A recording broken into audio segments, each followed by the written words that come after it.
Certaines personnes ont ce talent, inquiétant, presque dérangeant, celui de dissimuler leurs ténèbres derrière un masque impeccable. On peut partager leur quotidien, leur faire confiance, rire avec eux pendant des années, sans jamais imaginer qu'ils cachent une noirceur prête à exploser. Mais vous le savez, les secrets ne restent jamais enterrés éternellement. Le mal, lui, finit toujours par frapper à la porte. Et quand il le fait, c'est rarement en douceur. Récemment, en Équateur, une histoire a pris cette tournure dramatique. Tout a commencé à Sangolquí, une ville de la province de Pichincha. Là vivait une femme, Paola Ortega, une mère, une épouse, mais surtout une figure respectée de sa communauté. Paola avait 2 filles. L'une venait de souffler ses 14 bougies, l'autre n'avait que 4 ans. 2 trésors qu'elle élevait aux côtés de son mari, avec qui elle dirigeait une boutique dans la capitale, Quito. Une boutique joyeuse, remplie de couleurs, de ballons, de paillettes. L'endroit où les gens venaient chercher de quoi célébrer la vie. Ironique, vous ne trouvez pas? Derrière ce décor festif se tramait une réalité bien plus sombre. Mais ça, personne ne pouvait encore le deviner. Et ce succès familial, il ne devait rien au hasard. Toute la famille mettait la main à la pâte. Les parents, les frères, les sœurs, chacun avait sa place. Une véritable entreprise collective qui avait fini par porter ses fruits. Oui, la famille Ortega était prospère, respectée, presque enviée. Et derrière cette réussite se cachait surtout un homme, le père de Paola. Lui, il avait investi au bon moment, et il avait parié juste. De l'extérieur, tout semblait normal. Un couple souriant, 2 jeunes entrepreneurs, toujours aimables, toujours accessibles.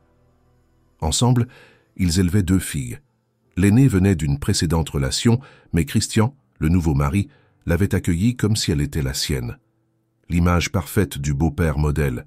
Bref, la vitrine d'une famille paisible, comme on en croise tous les jours. Mais vous le savez ce qu'on dit, une vitrine, c'est fait pour cacher ce qui se trouve derrière. Cette illusion de tranquillité a tenu jusqu'à ce fameux lundi 2 janvier 2023.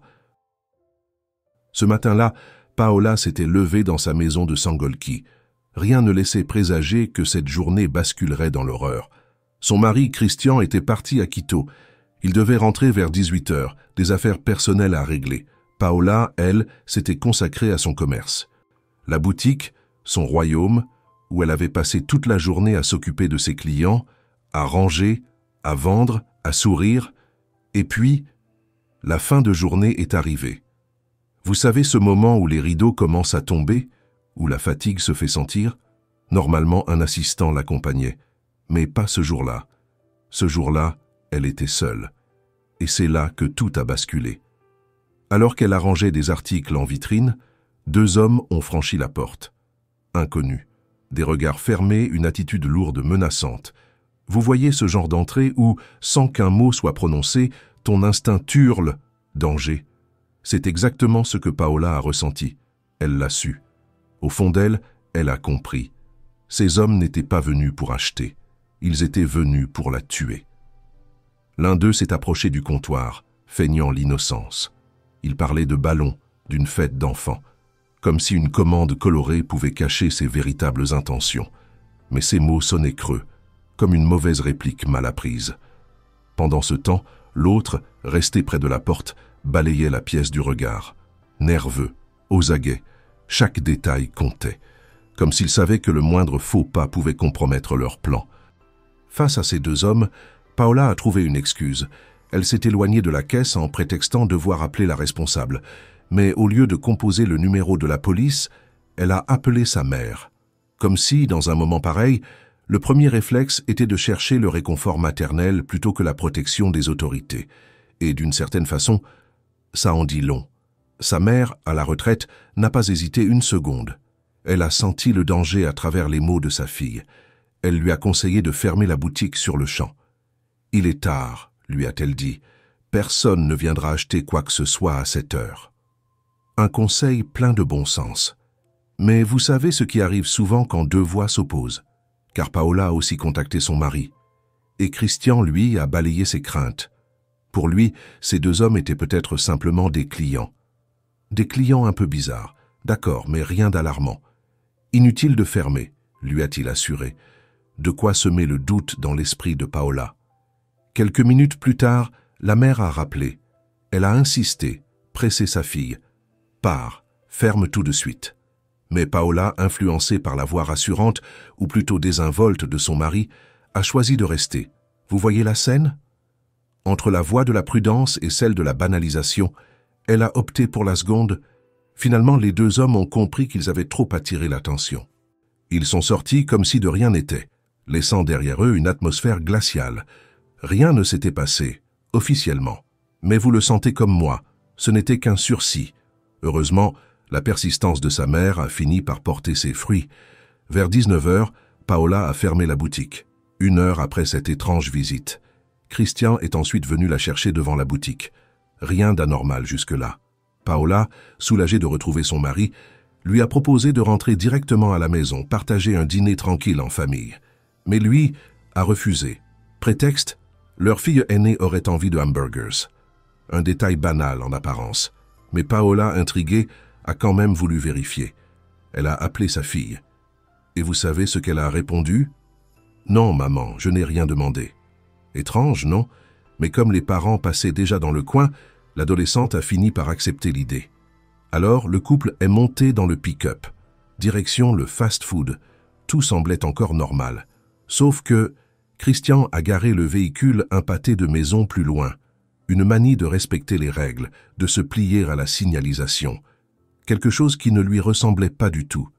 Parce que, d'habitude, il conduisait comme un électron libre, capricieux, imprudent, prêt à bloquer un passage piéton si ça l'arrangeait. Mais ce soir-là, non. Ce soir-là, il s'est montré d'une discipline inhabituelle. Et puis il y a eu ce geste, sous prétexte qu'il faisait froid et qu'il ne voulait pas que Paola prenne un coup de froid, Christian est descendu seul. Oui, seul. Il a laissé sa femme dans la voiture. Une délicatesse soudaine, sortie de nulle part. La suite, on n'a pas eu besoin de l'imaginer. 2 hommes inconnus se sont approchés du véhicule. Paola n'a pas eu le temps de sortir. Elle pensait être en sécurité. Son mari avait verrouillé la voiture avant de partir, mais lorsque les 2 silhouettes menaçantes se sont approchées, les phares ont clignoté, signe que les portières venaient d'être déverrouillées. À cet instant, Paola a ressenti le danger jusque dans ses entrailles. Elle a compris que ces hommes étaient venus avec de sombres intentions. Paniquée, elle s'est faufilée vers l'arrière du pick-up, mais il n'y avait aucune issue. Elle était piégée. Les assaillants, profitant des portes ouvertes, sont montés sans difficulté. L'un d'eux s'est installé sur le siège conducteur et a passé un coup de fil. L'autre a rejoint l'arrière du véhicule, là où Paola s'était réfugiée, et il l'a poignardée à plusieurs reprises, visant son visage, son cou et son dos. Puis les 2 agresseurs se sont enfuis, laissant derrière eux une femme grièvement blessée, baignant dans son sang. Mais Paola respirait encore. Quelques minutes plus tard, son mari, Christian Navarrete, est revenu sur les lieux. Étrangement calme, il n'a pas cherché à secourir sa femme agonisante. Son premier réflexe fut de saisir son téléphone portable. Christian a bien composé le numéro des urgences, mais face aux questions de l'opérateur, il est resté silencieux quelques secondes, avant de raccrocher brusquement. Ensuite, il a appelé l'un des cousins de Paola. Dans un premier temps, il lui a affirmé que sa femme avait été enlevée. Puis, il s'est ravisé et a déclaré qu'il l'avait retrouvée avec des blessures à l'arme blanche. Le cousin lui a immédiatement dit qu'il fallait l'emmener d'urgence à l'hôpital. Christian a répondu qu'il comptait justement le faire avant de mettre fin à la conversation. Pourtant, à seulement 2 pâtés de maison de là, se trouvait un hôpital ouvert 24 heures sur 24, où Paola aurait pu recevoir rapidement des soins vitaux. L'agression avait eu lieu vers 19 h 28. À cette même heure, Christian avait passé son appel avorté au secours, puis avait contacté la famille de la victime. Après cela, il a encore manipulé son téléphone pendant un long moment, sans chercher à transporter sa femme au plus vite. Finalement, il a pris le volant. Mais au lieu de se diriger vers la clinique la plus proche, qu'il connaissait parfaitement puisqu'il vivait depuis longtemps dans cette ville, il a choisi de conduire jusqu'à l'hôpital le plus éloigné qu'il ait pu trouver sur la carte. C'est dans cet établissement qu'une infirmière, proche de la famille de Paola, l'a accueilli. À son arrivée, la victime respirait encore, mais son état était critique. Elle avait perdu une quantité massive de sang, comme en témoignait l'habitacle du pick-up, maculé d'éclaboussures rouges. Les médecins ont constaté plusieurs plaies par arme blanche et ont immédiatement alerté la police. Des officiers ont alors été dépêchés à la clinique pour enquêter sur les circonstances de l'attaque. Malgré tous les efforts déployés en salle d'opération, Paola avait perdu trop de sang. Elle est morte sur la table d'opération. Quand les médecins ont annoncé à Christian le décès de son épouse, sa réaction a paru étrange. Il s'est d'abord arraché les cheveux en hurlant, puis s'est mis à donner des coups de pied dans les meubles, à faire les 100 pas nerveusement entre la fenêtre et la porte du bureau. Mais au bout de quelques instants, Christian a remarqué la réaction étonnée des médecins. Alors, il s'est calmé brusquement. Plus de cris, plus de gestes désordonnés, et surtout, pas une larme. Il n'a montré aucun signe de chagrin ni de remords face à la mort de sa femme. Après sa crise de colère, il a simplement vérifié quelque chose sur son téléphone portable, puis il n'a plus entrepris aucune action. Quand la police est arrivée à la clinique, les agents ont parlé avec lui. Christian est resté calme, parfaitement maître de lui. Il a expliqué qu'il avait eu de la chance. Au moment où l'attaque avait eu lieu, il était parti acheter des hamburgers. Selon sa version, Paola avait été victime d'un simple vol qui avait mal tourné puisqu'il manquait effectivement quelques objets de valeur. Il a affirmé avoir laissé la voiture verrouillée et que c'était sa femme qui avait refusé de l'accompagner parce qu'il faisait froid et qu'elle était fatiguée. Quand il est revenu, a-t-il dit, il avait retrouvé Paola ensanglantée, la portière ouverte.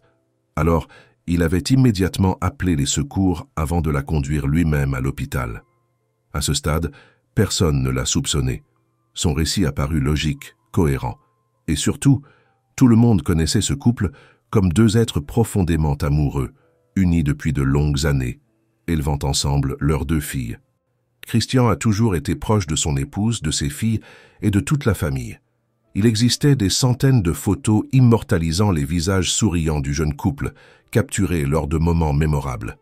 Tout cela avait l'air d'une véritable idylle, presque un modèle à suivre. Cependant, les policiers devaient avant tout vérifier les personnes qui avaient été en contact avec la victime juste avant l'agression. Ils ont donc commencé, bien sûr, par le mari. Les enquêteurs se sont rendus dans le fast-food où Christian avait affirmé s'être rendu au moment de l'attaque. Par chance, l'établissement disposait de caméras de surveillance et la police en a immédiatement demandé l'accès. En visionnant les enregistrements, les enquêteurs ont pour la première fois soupçonné Christian d'être impliqué dans le drame. Il leur avait raconté qu'il avait verrouillé le véhicule et qu'il était parti chercher à manger, laissant le moteur tourner pour que sa femme n'ait pas froid. Mais sur les images, on a clairement vu qu'une fois entré dans le restaurant, il avait sorti le bip de la voiture, désactivé le verrouillage des portes et coupé le moteur. Ce n'a pas été un geste anodin. On aurait dit que Christian avait tout calculé, resté dans la zone de portée de la commande à distance de la voiture, mais s'éloigner juste assez pour ne pas paraître suspect. Les agresseurs sont aussitôt montés dans le véhicule resté ouvert. On aurait dit qu'ils attendaient son signal, tant leurs actions ont été coordonnées. Dès que les portes se sont déverrouillées, ils étaient déjà sur leur cible. Rien, dans cette scène, n'a semblé être le fruit du hasard. Même le comportement de Christian après avoir retrouvé sa femme grièvement blessée a paru étrange. Il n'a même pas tenté de lui prodiguer les premiers secours. Il a tergiversé longtemps avant de l'emmener dans une clinique et a choisi de surcroît la plus éloignée. Tout donnait l'impression qu'il avait un intérêt direct à la mort de son épouse. Après l'examen de la scène du crime, les experts médico-légaux ont transporté le corps de la victime en laboratoire. L'autopsie a révélé 11 coups de couteau, dont la plupart portés à la gorge. Ces blessures avaient sectionné de grosses artères, ce qui avait entraîné la mort de Paola, aggravée par le long délai avant la prise en charge médicale. Les experts ont conclu que si Christian avait immédiatement appelé les secours, permettant aux médecins d'arriver rapidement, ou s'il avait conduit sa femme à la clinique la plus proche, Paola aurait eu de fortes chances de survivre à l'agression. Tout donnait l'impression que le mari de la victime avait tout planifié avec minutie. Il avait garé le véhicule derrière des conteneurs à ordures, de manière à ce qu'on ne le voie pas depuis les rues adjacentes. Les agresseurs savaient manifestement que Paola Ortega s'y trouverait et qu'ils pourraient agir sans être remarqués dans un endroit aussi discret. Leur seule erreur avait été de ne pas repérer les caméras fixées sur le bâtiment, qui avaient filmé l'agression et chacun de leurs gestes. Il n'a pas fallu 24 heures après l'attaque pour que la police commence à considérer Christian comme le principal suspect. Sur les images de vidéosurveillance du fast-food, On distinguait clairement le moment où il s'était approché de la fenêtre et avait déverrouillé son véhicule. Au même instant, sur les images d'une autre caméra qui filmait la voiture, on voyait les phares clignoter. Cette synchronisation confirmait les soupçons des enquêteurs. Ce n'était pas Paola qui avait ouvert la porte aux agresseurs, mais bien son mari. Au départ, l'incident avait été traité comme une tentative de vol ayant mal tourné. Pourtant, rien n'avait disparu du pick-up du couple. Christian avait affirmé que les agresseurs avaient arraché la chaîne en or de sa femme et emporté $600, mais cette version s'est révélée mensongère. Très vite, il est devenu évident pour les enquêteurs qu'il ne s'agissait pas d'un simple braquage, mais bien d'un meurtre soigneusement orchestré. Le 3 janvier 2023, Christian Navarrete a été arrêté. L'homme a été soupçonné d'être impliqué dans l'agression contre sa propre épouse. Dès le début, il a nié tout lien avec l'incident et a accusé la police de ne même pas chercher d'autres suspects possibles, préférant concentrer toute leur attention uniquement sur lui. Mais pour les enquêteurs, son implication ne faisait déjà plus de doute. Restait seulement à établir le mobile de l'attaque. Les policiers ont confisqué son téléphone portable pour l'analyser. Ils ont été indignés par son comportement au moment critique. Au lieu d'aider sa femme et d'appeler immédiatement les secours, il avait semblé vouloir gagner du temps. Il n'avait pas conduit Paola à la clinique la plus proche, mais bien à la plus éloignée. Un geste interprété comme une façon de retarder les soins et de priver la victime de toute chance de survie. Pendant ce temps, sa femme se vidait de son sang sur la banquette du pick-up. En vérifiant le téléphone du principal suspect, la police a constaté qu'il avait bien appelé les services d'urgence. Cela s'était produit presque aussitôt après son retour vers la voiture. Pourtant, une fois l'opérateur au bout du fil, Christian était resté silencieux pendant 2 secondes, avant de raccrocher sans prononcer un seul mot. Interrogé à ce sujet, il a affirmé avoir raccroché volontairement, expliquant qu'il avait réalisé qu'il ne connaissait pas l'adresse exacte de l'endroit où il se trouvait avec son épouse. Selon lui, il avait voulu la vérifier sur la carte, mais en raison d'un problème de géolocalisation, l'application n'avait pas fonctionné. C'est pour cette raison, a-t-il ajouté, qu'il n'avait pas rappelé les secours ni donné l'adresse. Sa réponse a été confuse et évasive, ce qui a commencé à confirmer indirectement les soupçons de la police. Les enquêteurs ont alors demandé la liste des appels passés par Christian le jour de l'agression contre sa femme. Il a été établi que, le 2 janvier, il avait effectué plus de 15 appels vers un seul et même numéro. Il fallait déterminer à qui appartenait ce téléphone. De plus, à peine 4 minutes après l'attaque contre Paola, Christian avait réalisé un virement bancaire de $2000. Ce comportement paraissait lui aussi extrêmement suspect. En vérifiant le numéro du compte bancaire, les détectives ont découvert qu'il était enregistré au nom d'une femme. Celle-ci a rapidement été retrouvée, et pendant un temps, elle a même risqué de devenir la principale suspecte dans le dossier. Cependant, elle disposait d'un alibi solide et d'informations cruciales pour l'enquête. Selon ses déclarations, peu avant l'incident, ses cousins lui avaient demandé d'utiliser son compte bancaire. Ces hommes s'appelaient Byron et Martires Castillo. Ils correspondaient parfaitement à la description des individus aperçus sur les caméras de surveillance à l'endroit où était garée la voiture de Paola. Tous deux avaient un lourd passé criminel marqué par de nombreux épisodes de violence. Au cours de l'enquête, les policiers ont découvert que quelque temps avant le crime, Christian avait amené ces 2 hommes dans la boutique où travaillait sa femme. Il les avait conduits en voiture et leur avait montré l'intérieur du commerce familial. Tout indiquait qu'il faisait cela pour préparer l'attaque et choisir l'endroit le plus propice. Il a également été établi que, quelques jours avant l'agression, Christian avait versé $2000 au frère Castillo, sans doute comme avance. Une seconde somme identique devait leur être réglée après la réussite de l'assassinat. Ce second paiement avait d'ailleurs été effectué avant même que Christian ne conduise sa femme, agonisante, jusqu'à l'hôpital. En outre, les enquêteurs ont appris que les premières tentatives d'attenter à la vie de Paola remontaient à environ 1 mois plus tôt. Le 8 décembre 2022, sa voiture avait été volée. En consultant les images de vidéosurveillance, la police avait reconnu les 2 mêmes jeunes hommes. Mais à l'époque, l'enquête avait piétiné.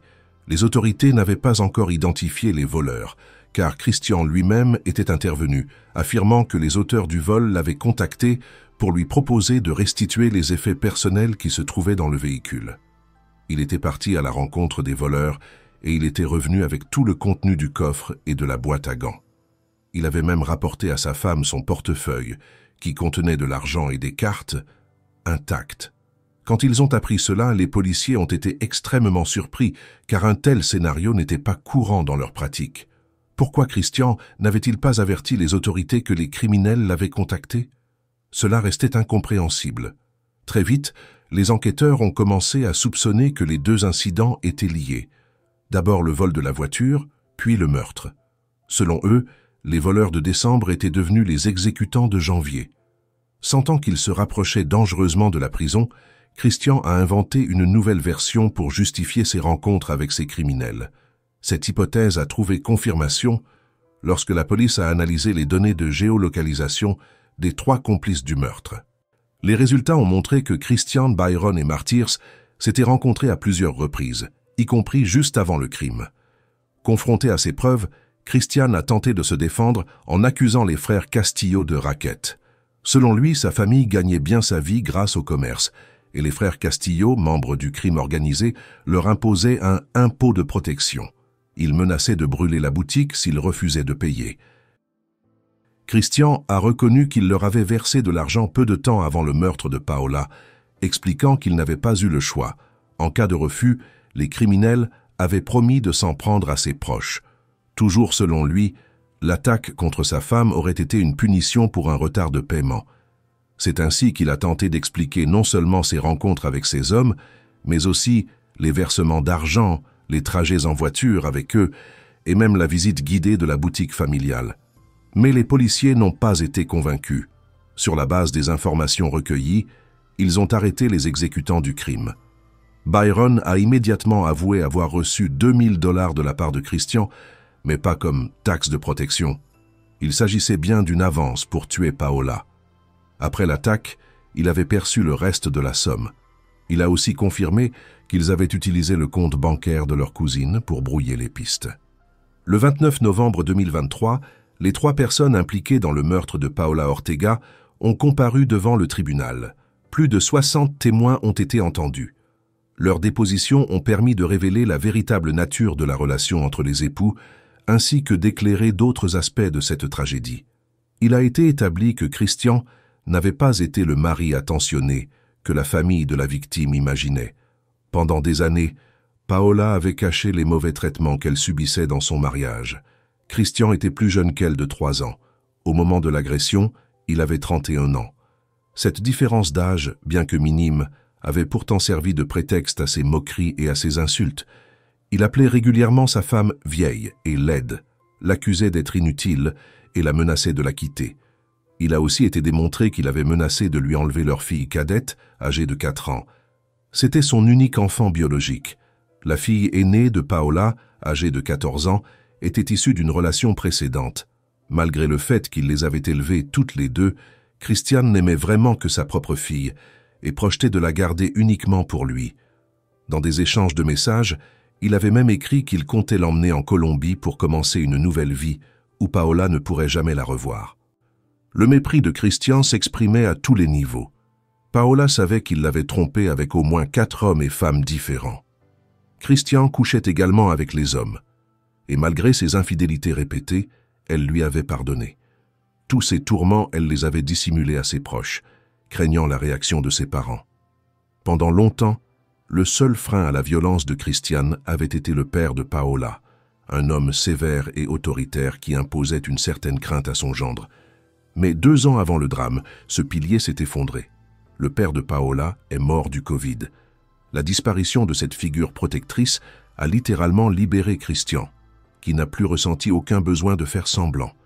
Il a montré son vrai visage. Convaincu de son impunité et de la vulnérabilité de sa femme, il a commencé à l'écraser psychologiquement et physiquement. Les conflits graves, les violences verbales, psychologiques et même physiques ont alors éclaté. Christian a tout dissimulé à sa propre famille, si bien que Paola n'a jamais pu trouver de soutien ni d'aide. Il l'humiliait constamment, et peu à peu il a multiplié les liaisons extraconjugales, au point de ne même plus chercher à les cacher. Toutes ces informations ont été recueillies par les enquêteurs à partir de différentes sources, notamment les messageries où le couple échangeait. Plusieurs témoignages ont aussi été apportés par des amis qui avaient toujours soupçonné Christian de n'être qu'un faux modèle de mari et de père aimant, une façade destinée à sauver les apparences. Quand tous ces éléments ont été réunis, Christian a été arrêté et officiellement accusé du meurtre de sa femme. Ces preuves ont été présentées au tribunal. La famille de la victime a été sous le choc. Paola avait si bien dissimulé les horreurs de sa vie conjugale qu'il n'avait jamais rien soupçonné, jusqu'à ce qu'il soit trop tard. Les proches de la victime ont été bouleversés par l'ampleur de cette trahison. Ils avaient nourri pendant toutes ces années un serpent dans leur propre foyer. Déterminés à obtenir justice, ils ont engagé un bon avocat. Celui-ci s'est d'abord concentré sur la recherche de preuves démontrant la toxicité de la relation conjugale. Il est vite apparu qu'il y avait plusieurs mobiles. La peur que Paola révèle son homosexualité et surtout, il voulait l'argent. Le père de Paola avait bâti avec beaucoup de difficulté le commerce familial avant de le transmettre à sa fille. Christian avait calculé de s'en emparer et d'en prendre seul la direction, en écartant la famille de Paola de tout ce patrimoine durement acquis. Il semblait avoir oublié que le rôle essentiel dans la création et la réussite de l'entreprise avait été celui du père de Paola. L'accusation a été consternée par les choix de Christian. Il aurait pu agir avec honnêteté et dire à sa femme qu'il voulait la quitter. Un divorce aurait pu avoir lieu, suivi d'un partage des biens, y compris des magasins. Chacun aurait pu obtenir sa part. Mais Christian en voulait toujours plus. Il voulait non seulement exclure toute la famille de l'activité commerciale, mais aussi obtenir la garde exclusive de sa fille. Les enquêteurs ont découvert que Christian avait d'abord prévu de faire exécuter son plan par ses complices directement dans la boutique. L'agression devait avoir lieu le soir où deux inconnus étaient venus acheter des ballons, alors que Paola était seule. Mais la femme avait eu un mauvais pressentiment. Elle avait appelé sa mère, et cela avait suffi à effrayer les agresseurs, qui avaient finalement renoncé à agir sur place. Christian a commencé à s'inquiéter. Au moment de l'attaque, il s'était trouvé loin de la scène du crime pour éviter d'éveiller les soupçons. Mais après l'appel de ses hommes de main, l'accusé a compris qu'il devait improviser en urgence. Il est revenu à Sangolquí et a cherché n'importe quel prétexte pour entraîner sa femme dans un endroit isolé et la livrer, presque sur un plateau, au tueur qu'il avait engagé. Par malheur, la fille de Paola a accepté l'histoire inventée des hamburgers, ce faux prétexte qui a piégé la victime. La défense de Christian a soutenu qu'il était innocent. Tous ces actes suspects ont été justifiés comme de simples coïncidences, et il a été présenté de toutes parts comme un mari aimant. Mais le parquet a apporté suffisamment de preuves, établissant qu'il avait fait subir à sa femme du chantage, des humiliations et de mauvais traitements. L'impunité, le silence de Paola et l'ignorance de ses proches sur la tyrannie de Christian ont finalement conduit cette jeune femme, brillante et prometteuse, à sa mort. De nombreuses vidéos de caméras de surveillance et les témoignages de dizaines de personnes ont permis de démasquer l'image mensongère du commanditaire du crime. Au cours de l'enquête, l'hypothèse a émergé que Christian présentait des traits psychopathiques. La sœur de Paola avait elle-même noté que son comportement suscitait ce type de soupçon.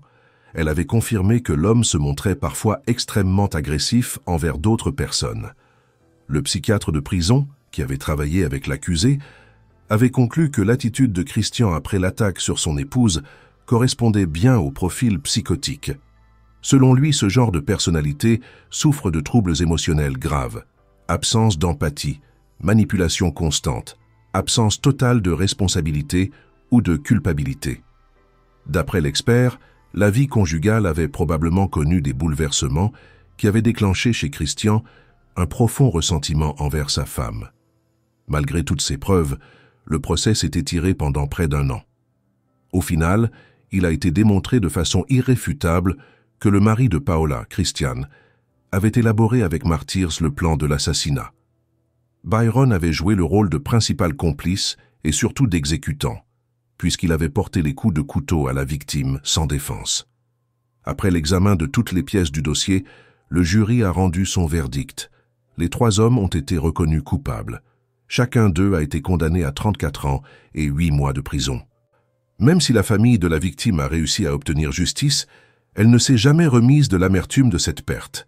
La fille cadette, qui n'avait que 4 ans au moment du meurtre de sa mère, se souvient encore très bien d'elle. Elle s'est même inventé un ami imaginaire qu'elle appelle maman. Pour la fille aînée, âgée de 14 ans, ce drame a été un choc terrible.